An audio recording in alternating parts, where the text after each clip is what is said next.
In 2013, Catherine Bosch published an article in the Journal of Popular Culture. In the article, Bosch stated that while several theorists like Massoud have explored the relationship between blaxploitation and new black realism from an artistic point of view, noting their similar use of urban music, sepia lenses, and swift editing, the use of illusion theory expands our understanding. It allows us to put the films into a historical narrative about the culture of resistance in urban African American communities. By understanding the strikingly similar context in which these films were made, but also the disparate political frameworks which they spoke, we begin to see that the link between the films goes beyond their aesthetic. Blaxploitation films' images of African American men were rooted in a fantasy of liberation and black power rhetoric. New black realist filmmakers alluded to blaxploitation films and critiqued the fantasy of what they felt it became in reality. In 2014, Fruitvale Station was released in cinemas, drawing on these same artistic techniques and historical narratives that Bosch highlighted. In February 2019, 5 years on, another independent production was released following this legacy, If Beale Street Could Talk. In reference to these two films, this essay will continue Bosch's discussion of the legacy of blaxploitation and its relevance in cinema today. Fruitvale Station is based on the 2009 shooting of Oscar Grant, who was murdered by a white policeman while he was being arrested off a train. The film follows the protagonist Oscar, who is an ex-convict trying to turn his life around. His girlfriend, friends and family support him, but as the day goes on, his past starts catching up with him. A late-night fight causes the police to be called, and during the arrest a white officer fatally shoots Oscar. If Beale Street Could Talk is based on and named after the 1974 novel by James Baldwin.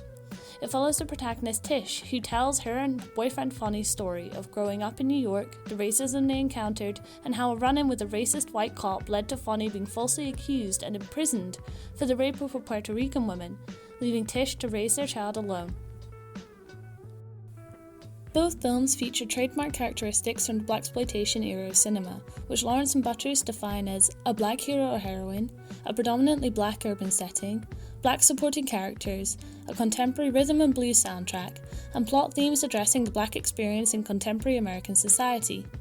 Not only this, but both films are directed by black directors, produced and distributed by independent production companies, and feature black icons such as Regina King in If Beale Street Could Talk and Michael B. Jordan in Fruitvale Station, which are elements that Daiwara recognises from black independent cinema, which he defines as any black-produced film outside the constraints of the major studios.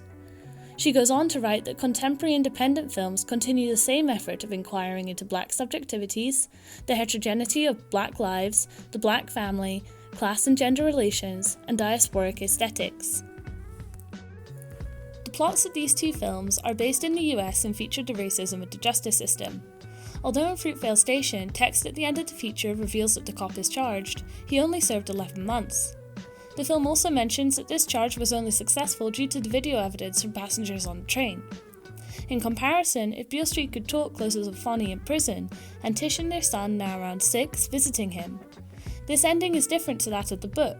Director Barry Jenkins stated in an interview that this was kind of a confirmation of the thesis of the book, which to me was this idea that, black people, these black families, any way they find to build communities, these Beale Streets, so to speak, that is the thing that protects us and gives us the strength to endure. Korber believes that this choice provided viewers with a powerful reminder of the lack of progress in the black freedom struggle since the 1970s. Fruitvale Station makes a point of showing how video gained justice for Oscar's family, however small, is an interesting commentary on the black experience in contemporary American society. Although racism is still entrenched in the justice system, as If Beale Street Could Talk illustrates, technology in our contemporary society is a powerful tool of social justice.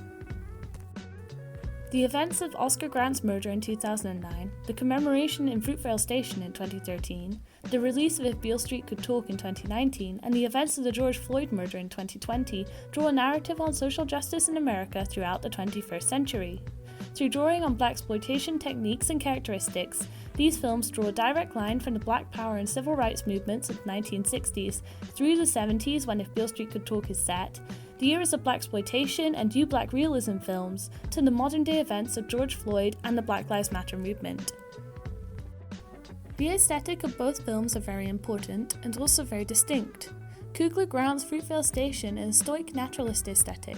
Despite the non-linear opening scene, it effectively establishes this aesthetic by showing the real cell phone footage of the events at the station. From here, the film continues in a linear fashion. However, the opening scene has left the audience tense, knowing what is coming. Bosch writes that new black realist filmmakers reworked the blaxploitation genre, exploded what they saw as the old fantasies of black masculinity, and revised these images into a gritty reality. Coogler would have grown up watching new black cinema films, and the influence of this is reflected in Fruitvale Station. As an independent film, Fruitvale Station was able to transcend the question of race relations and show a different side of black manhood away from the classic Hollywood restrictions, as its main character is flawed and three-dimensional. Moreover, because of its independent nature, the film's aesthetic choices were able to convey through camera, on-location shooting, and rookie actor performances a proximity, intimacy, and immediacy to the audience that Hollywood productions failed to convey.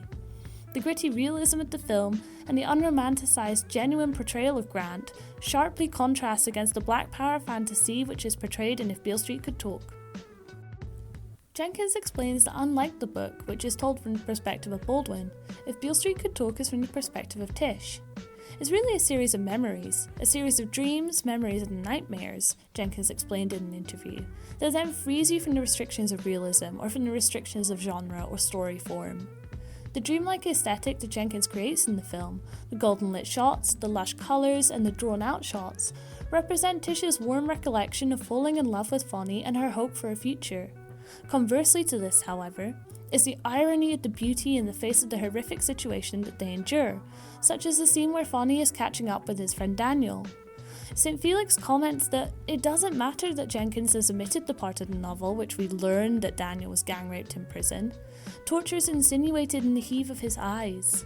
The room is washed in a darkness that is incongruous with the rest of the film's palette. Both films use white Oscar-nominated composers. Although received very well critically, it is arguable that this aspect demonstrates a regression from blaxploitation-era films, which predominantly feature black artists. Despite this, both soundtracks pay homage to roots in black culture, and use these musical genres to portray key themes of the films. Boylorn highlights Fruitvale Station as a film within the hip-hop genre, and argues that when taken together with previous films since the genre's emergence in the 1980s, they tell a contemporary story of black life informed by hip-hop culture that considers the contradictions of manhood and the possibilities of black masculinity performance.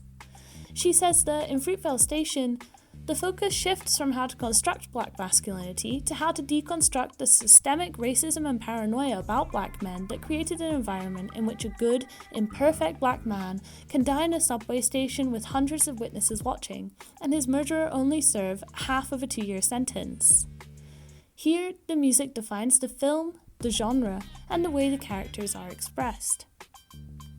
The soundtrack of If Beale Street Could Talk, however, came first and foremost from the period in which it was set. Composer Nicholas Bertel explains that we know New York in the 1970s, we imagine that world, and Jenkins is feeling brass and horns. When we started incorporating strings, there's something about the score that's classical as well. It's very classically written out, but at the same time there are jazz harmonies. For Bertel and Jensen, the incorporation of the strings was very important. Bertel explains that to him the film explores so many different kinds of love. It explores the love of parents for their children, it explores romantic love, it explores this divine, pure kind of love that exists between people. The strings came to symbolize that for us in a lot of ways.